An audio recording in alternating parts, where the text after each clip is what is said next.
What is the latest with Tennessee in the transfer portal, and why it feels like Tennessee is coming off a 5-7 season instead of a 10-2 regular season? It's your mailbag edition of Locked On Vols. It starts now.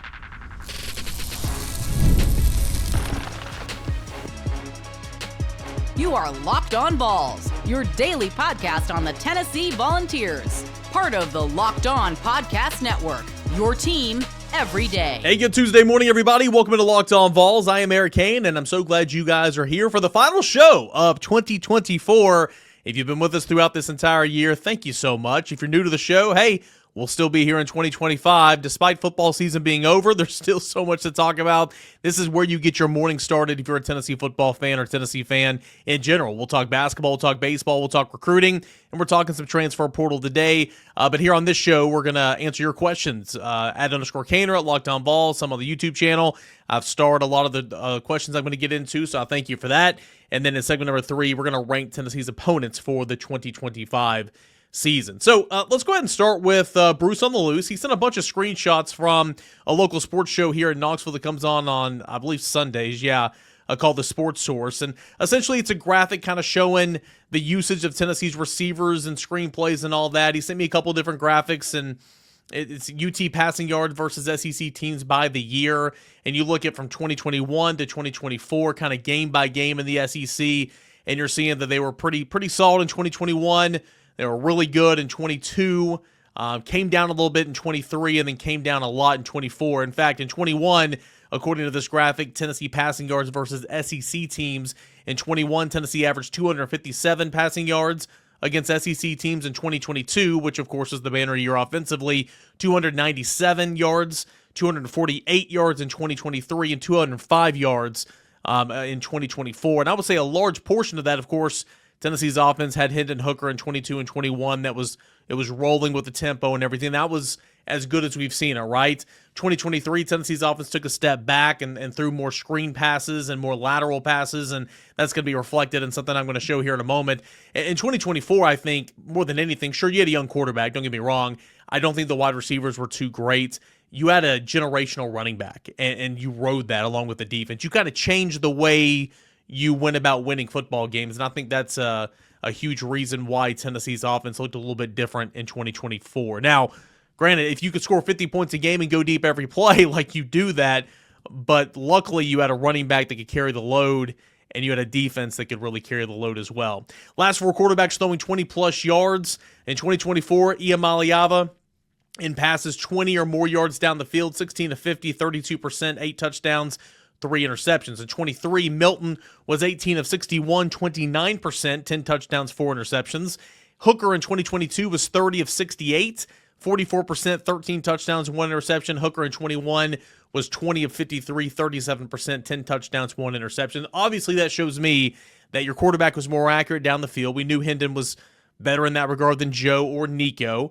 That's something Nico's got to grow in for sure. It also shows me that the wide receivers were getting a ton of separation. The wide receivers were winning a one-on-one, and that happened at points in times this year. Don't get me wrong, Alabama and Florida games come to mind, but overall, through the whole scope of it, it's just not where it was the first 2 years in this offense. Let's see. Last 4 quarterbacks thrown behind the line of scrimmage. Hooker in 21, 90%, 54 attempts. Hooker in 2022, 92%, 38 attempts behind the line of scrimmage. Now look at this usage jump up. In 23, 92% for Milton, 88 attempts behind the line of scrimmage. That's screen passes, right? And then this past year, 53 attempts. So that's actually the fewest outside of 2022 when things were obviously going great, 92% for Iamaleava. That shows me that Tennessee didn't take many shots in 2023 with Joe Milton in this wide receiver room. And then the final graphic that Bruce shares, list 4 quarterbacks comparison. 2024, Nico Iamaleava, on-target drop percentage, 15% of the time. Milton in 23 was 10%, and then Hooker in 22 and 21 were 9.1%. Screen attempts. Iamaleava this year, 63 screen attempts. Milton, 105 in 2023. Hendon in 2022, 57. Hendon in 2021, 77. Play action to non-play action. And this is why Tennessee was one of the best play action teams in the country this year, and that attributes right back to Dylan Sampson, right? 2024, according to this graphic, Tennessee was Tennessee was, let's see here, 201 of the passes were on play action. 158 passes were on play action in 23. 184 were on play action in 2022, and 166 were on play action in 2021. That 201 number doesn't surprise me at all because, again, you were such a great running football team, so why not utilize play-action pass? And, of course, I reference this a lot. Tennessee did that with all 4 of Nico's touchdowns against Vanderbilt in the regular season. Percentage dropbacks where quarterback's been under pressure. 15% Nico was under pressure in terms of dropbacks this year. 9% for Joe Milton last year. 12% for Hendon in 2022, and 16% in 2021 in the first year in the system. So essentially, Bruce sends all those graphics and says, what's happening to our team? Is it just me, or are we not targeting our receivers as much this year as we have in the past? Stats from the Sports Source again on the lack of wide receiver production, or maybe the passing game in general. Yeah, I mean, these graphics show a distinct drop-off in the aerial attack, in the production down the field, and this is nothing that we haven't really known, but I think the when you break it down in terms of the screen passage and the screen usage, that was eye-opening. And we knew that there was a lot, and that was a part of the offense in 2023, but I didn't understand how much it was compared to even Nico this year. That's got to be something that's got to be fixed for sure, and obviously moving forward, you hope you have a self-scout and you can get back to completing. Tennessee still took shots down the field, but just didn't complete at a high enough percentage. That is for sure. Volinarchy says, I absolutely love college sports way more than pro, but this is getting out of hand. Needs to be fixed, in my opinion. I think the portal should be a one-time use unless the coach leaves. Players should sign 2-year contracts to get them through their second year. There should be a cap on the amount of money a player can make and or cap on the roster. Also, just like you can't play in the NFL for 3 years after high school, you should have a maximum age for college sports. What do you say? Again, if you ask 10 people, you might get 10 different answers regarding these things. I'll go one by one. My guy, Volinarchy. Let's see here. I think the portal should be a one-time use unless a coach leaves at 100%. I think the worst thing about the college football landscape, you guys have heard me say it before, is the unlimited transfer. I mean, that's ruining everything. That is why we have free agency every freaking year. Couldn't agree more. I think it should be capped at once. Everybody gets one time to transfer.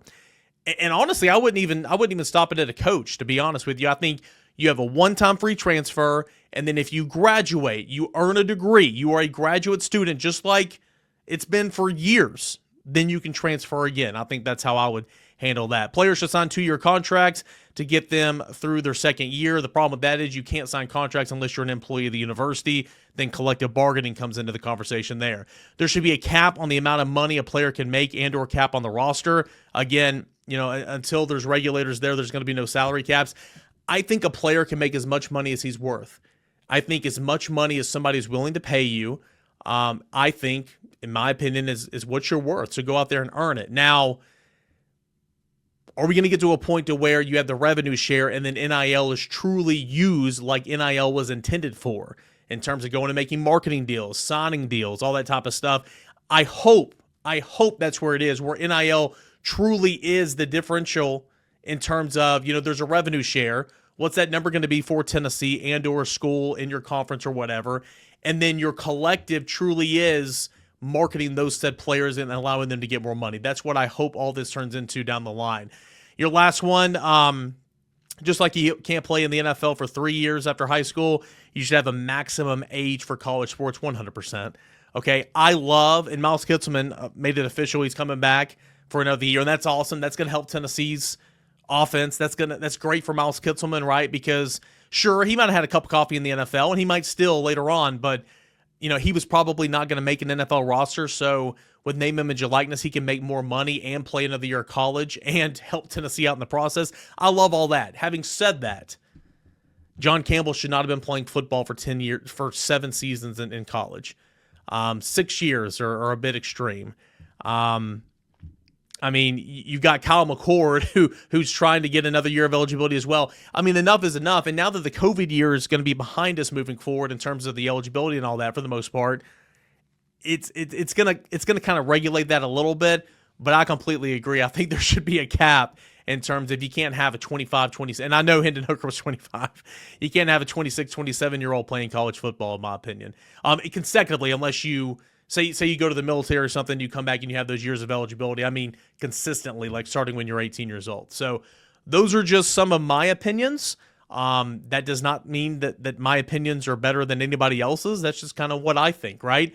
Some good stuff there. And yeah, kind of going back to it, the way you started this off, man, I love college sports way more than pro, but this is getting out of hand. Yes, there's just too much going on right now. And I'll go back to one of your first points. I think it stems from 100%. I think it stems from the unlimited transfer. I mean, what are we doing here, guys? This is not the NFL. NFL, you are under contract, but then again, you have regulators, you have a CBA, you have contracts. That's at least what makes it more durable. You don't have free agency every single year. Again, like I said, so you have some holdouts every now and again, but I mean, this is free agency every single year, and $9 million is a lot of money, but if I'm Josh Heupel or anybody in that respect, you couldn't pay me enough money to be a college coach right now. I know that was only 2 questions, but guys, I do appreciate it. Those were 2 really, really good questions to take up segment number 1. I'll get into more of your questions in segment number 2, and if we have time, we'll rank the opponents for the 2025 schedule, but maybe if we don't have time, we'll hang on to that for tomorrow. But anyway, more of Locked On Vols coming up next. Did Rocket Money help you find any subscriptions that you forgot about that you were paying for twice? That's definitely happened to me before. I had a few subscriptions I didn't even realize I was still paying for, and Rocket Money made it so easy to track them down.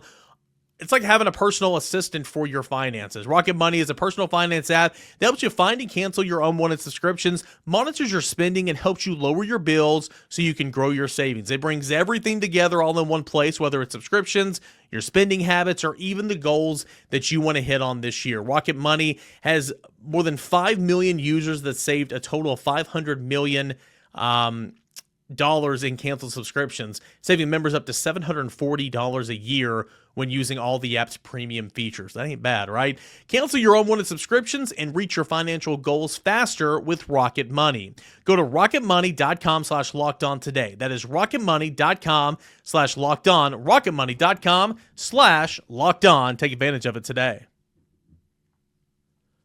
Hey, welcome back into your Tuesday morning edition of Locked On Vols. Can't thank you enough for being here and joining us here on the final day of 2024. Maybe we'll have some specialty content on tomorrow's show looking at the new year ahead.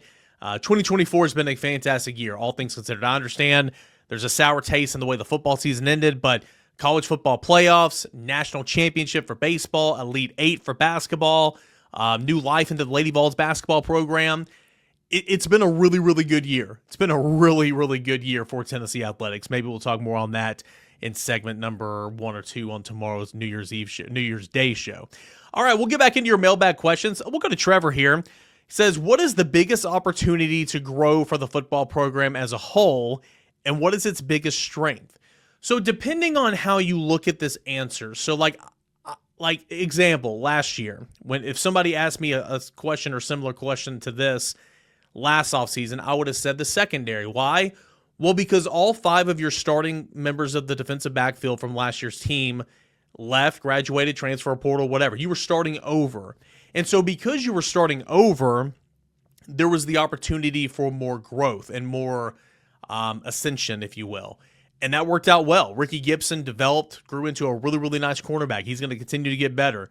Jermon McCoy was a great addition for the transfer portal. Obviously, that worked out. We'll see if Tennessee's wide receivers, which is, kind of starting over right now, Chris Brazzell, Braylon Staley are set to return. We will continue to see what the deal is with Mike Matthews as the days progress, but there's going to be resolution there here soon at some point. And if he's back, then that's a great, great starting point. Tennessee's going to have to go out and get 2 bodies in the transfer portal for sure. What's Zach Branch up to? His brother Zion, a safety, both USC transfers. Tennessee is trying to get those guys on campus. I think that'd be a great start. Zach Branch, really, really good player, productive in his first 2 years at Southern Cal, really good returner as well. But I think wide receiver has the most opportunity for growth simply because you're starting over almost, not completely, but almost. You're losing a lot of guys who have been here for a while, a lot of production in Squirrel White, Brew McCoy, Dante Thornton, and some of the guys who, were in the room, maybe not as productive, but were in the room and played a little bit, such as the Chaz Nimrods, the Webbs, and then some guys that didn't play at all, like the Leacocks and the Spillmans. But wide receiver would come to mind. Offensive line would absolutely come to mind as well because rubber's meeting the road here. Okay, sure, Tennessee went out and got Wendell Moy from Arizona. I'm sure Tennessee will continue to look at some interior offensive linemen. We'll see what final resolution is for Andre Kuric.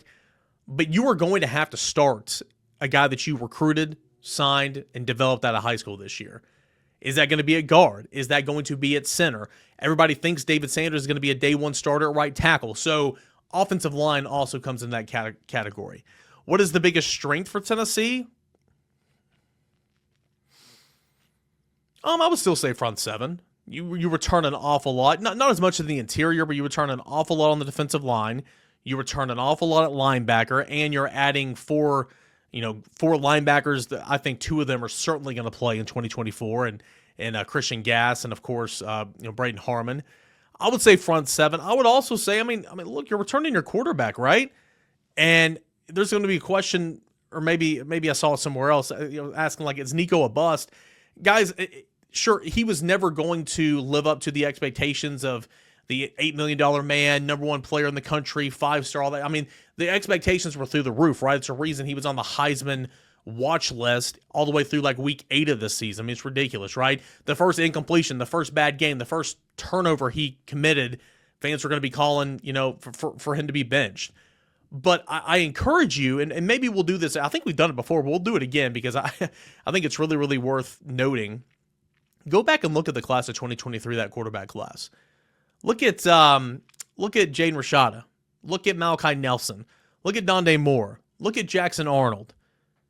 Look at Arch Manning. And then look at Nico Iamaleava. You tell me who's had the best career so far out of that coveted, arguably the best quarterback class that we've had in 20-plus years.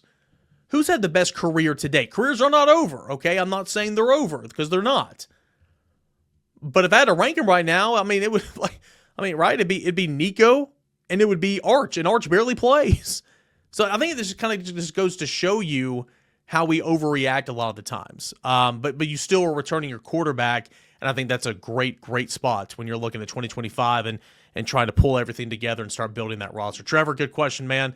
Or good questions. We'll go to Polly. What's the word on James Pierce? Figured he would be NFL bound, but have not seen any announcements similar to that of Dylan Sampson. Yeah, negative 17% chance that he's returning. I would assume that he'll do an announcement of some sorts because that's kind of what everybody does nowadays. I haven't seen one either, but he's going to the NFL. He's going to be a first-round draft pick. I think there was another question somewhere, and it was a late submission, so I didn't write it down. Did his stock take a hit enough for him to want to come back and improve it for next year? In my opinion, no. Okay? There are guys who take gambles on themselves, and sometimes it works and sometimes it doesn't. Carson Beck took a huge gamble on himself this offseason, or last offseason, and I don't think it worked out. I don't. James Pierce is going to be a first-round draft pick. Could he come back and ball out and maybe solidify a top 10 pick? Sure. Could he come back and have another year where he doesn't really improve his stock? Sure. Could he come back and, heaven forbid, get hurt? Yeah. Football's a contact sport. James Pierce is going to go to the NFL draft. I would be absolutely shocked if something developed later on. Hey, you'd welcome it. That'd be awesome. But I would be absolutely shocked if that was not the case. And I don't know if there'll be an announcement, but I guess we'll have to see as time goes on. Okay, we'll get into some of the bookmarks I have. A lot of Coach Pope, a lot of Kelsey Pope questions at wide receiver. Here's one from Cedric. Coach Pope has been getting a lot of attention lately for some comments made by Caleb Webb. It seems as if the relationship between Coach Pope and some of the former Tennessee wide receivers is soured. Do you have any idea or thoughts on what went down between some of those guys? No, I don't. And there's a couple of other questions about this, and I think one of them was, what's more believable? Those players weren't good enough, or Kelsey Pope was too tough on them, or whatever. It's probably somewhere in the middle, right? The way I look at it is like this. And this goes for a head coach. This goes for position coaches. And everybody's under a different situation, contracts and all that, in relationship with the head coach. I'm not here to... My style is not fire coach style. That has never been my style. That will never be my style. But what I will, I speak on facts, right? The wide receiver room, and it takes more to tango than just the wide receivers, quarterbacks in that as well. But the wide receiver room's not been good enough the last 2 years. That is for sure. Also, Caleb Webb, Nate Spillman, Nathan Leacock, Chaz Nimrod to an extent, those guys for the most part, weren't good enough to crack the regular rotation. So could it be sour on their end a little bit? Sure. I mean, I saw there was an Instagram Live and some guys were joining that and making some comments. I didn't watch it, but I heard about it.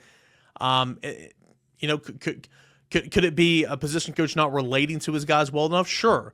But usually the truth lies in the middle somewhere. But what we do know is that position group's not been good enough the last couple of years.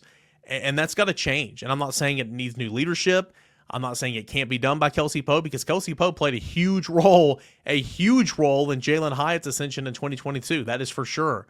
But that position group has got to get better. That is for sure.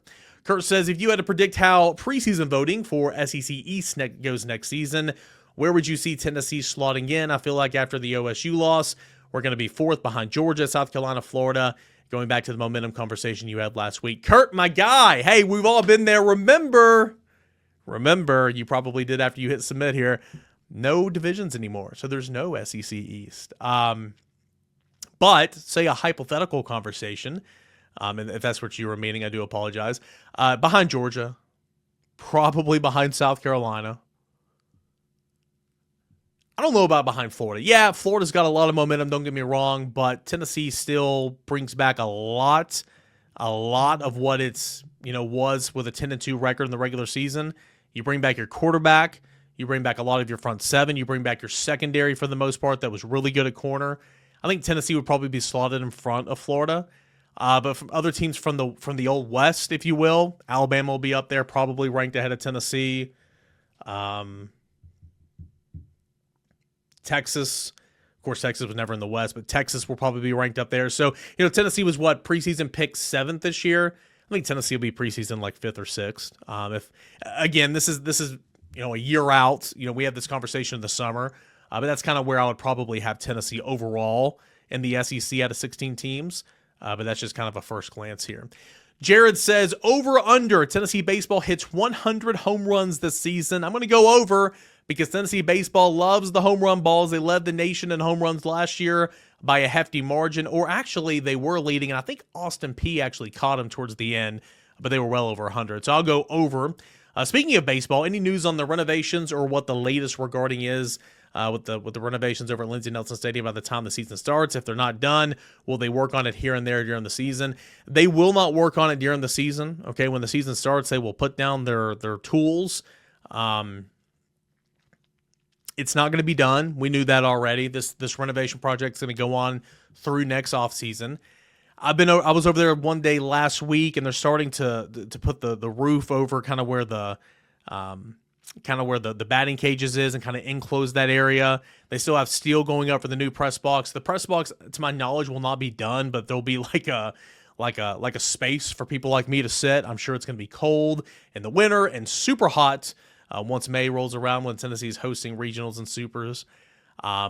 It's gonna look a little funky this year, but it's because of those utilities just put them so far behind schedule on Pathead Summit Road.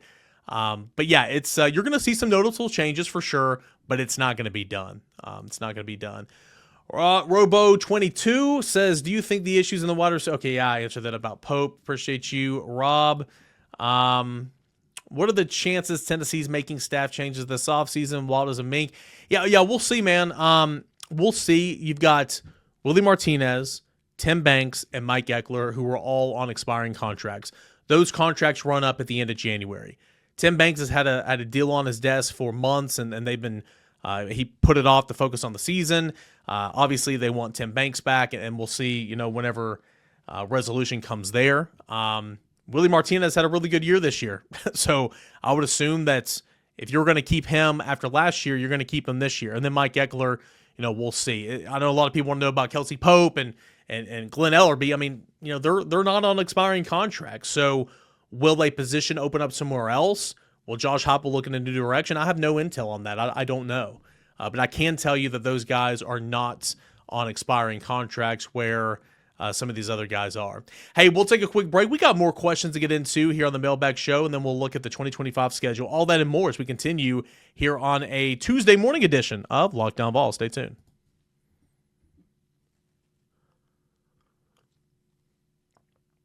All right, let's get back into it. Questions here on a Mailbag edition of the show. Jamie says, so there was clearly something going on with Nico. Did he get a pay raise to stay on? And if so, is that going to be a yearly thing? Nico, to my knowledge, did not get a pay raise at all, did not restructure his deal or anything, is still, to my knowledge, still on his existing deal that got him here to Tennessee. But the old pay raise, yeah, that's a thing all around the country. It won't be for every single player. Boo Carter got a pay raise. If Mike Matthews comes back to Tennessee, Mike Matthews will have gotten a pay raise. That is a very normal thing. But as far as Nico, no, to my knowledge. I still don't really understand. There was a lot of talk, a lot of worrying on Saturday. Cryptic Instagram stories. I talked about this earlier in the week. Not the best look. Really, really annoying in my opinion. But no, Nico's here, and to my knowledge, he did not get a pay raise. Let's go to NBA Vol Boy. How does the offense after a 10? This is the question I was referencing earlier. How does the offense, how does the offseason after a 10-win season feel as if we went 5-7? Are the vibes in the building as gloomy as the fans? No, the vibes in the building are never as gloomy as the fan base. Not just at Tennessee, but kind of all over the place. Again, fan is short for fanatic. It's who we are. It's never too high, never too low in the building. Sure, there are things to get done in the building. Yeah, there are guys, like Mike Matthews, and we'll see what the resolution is there. But, when the news on Saturday night that he requested his papers into the transfer portal, yeah, that's not good. That's not good. I wouldn't say vibes were high in that regard. Sure, you lost some players in the transfer portal, but overall, you like the pieces you have. You're going to be attacking. December after the college football playoffs was about roster retention. And now, with the dead period over, as the calendar flips to January, it's about trying to get guys to come in and signing talent out of the transfer portal. So no, vibes are not nearly as gloomy. I wouldn't even say they're gloomy as all, right? I mean, sure, you want to win that game against Ohio State, but yeah, to your point, 10-2, college football playoff appearance, should that be the standard? Should that be the apex? No, you want to go win championships. I recognize that, but no, it's always doom and gloom with the fan base for the most part. Desani Moore chimes in here. Not sure how to word this question correctly, but why do we suck at spending wise in the NIL market, although we have people and things connected to UT, like Pilot owner, previous Star alumni, Browns owner, local donors, would think we'd be top 5 in spending. Tennessee not broke. Yeah, Tennessee's not broke, for sure. And you're right, there are Star alumni. There's a lot of alumni that give to the University of Tennessee in so many different ways. There's a lot of alumni that give a whole lot of money that we have no clue about. There's some alumni that don't want to contribute to name, image, and likeness as a personal preference, all that type of stuff. Pilot, obviously, is very much in with the renovations at Neyland Stadium and all that. So it's kind of about where that money's going to go. Tennessee is not broke. Tennessee does not have unlimited monopoly money. But I will say this. I mean, let's remember, again, we think right now things are so bad just because there's only been one addition via the portal and you've lost a couple of guys that you like to hold on via the transfer portal. But think about in years past, the portal has been very, very good to Tennessee. And I know I'll forget somebody, but let's play this game real quick. Who has Tennessee lost in the transfer portal football-wise that you're like, oh my gosh, I hate seeing his stat line every single Saturday? I'm sure there's one or two that we're not going to mention here, but honestly, guys, has there been one where you're just like, oh my gosh, it's like all last season, everybody complained about the defensive backfield, yet all those quarterbacks went in the transfer portal. It's like, oh my gosh, what's going on?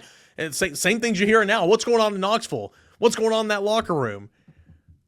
The transfer portal has been very good at Tennessee. Hendon Hooker, shout out Jeremy Pruitt. Hendon Hooker. Miles Kitselman this year. Jermon McCoy this past year. Miles Kitselman, McAllen Castles, that was really good a year ago. Omar Norman Law was a really, really good piece for Tennessee. Keenan Peely, when healthy, wish he was healthier more, was a good piece for Tennessee. Dante Thornton turned in to have a nice sophomore season with Tennessee.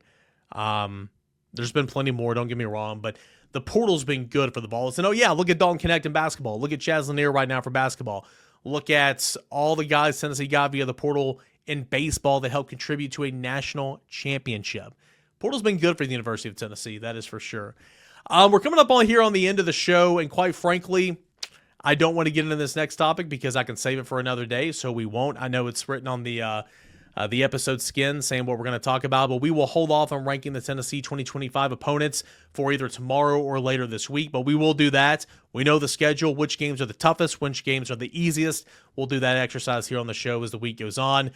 Caleb Perry, again, entered the transfer portal on Monday, and yes, the portal's closed, but if you request your papers before the portal closes, you can officially go in at the start of the week, and that's kind of what Caleb Perry's done right there. Again, not a surprise. He's probably looking to go play a larger role in some other defense, and I wish him the best of luck. But he entered the transfer portal. Miles Kitselman officially announced he was coming back, as I mentioned earlier in the show, and that's awesome. Ethan Davis is going to take a step, and that's why Holton Stays entered the transfer portal for Tennessee last week. So a lot of busy things happening right now with Tennessee football in terms of roster management. Basketball has a game later tonight. SEC schedule for both the men and the Lady Vols coming up as the calendar flips over to the new year, and we'll be with it every single step of the way right here on Locked On Vols. Guys, thank you so much. Appreciate you. Enjoy your final day of 2024. This is Locked On Vols.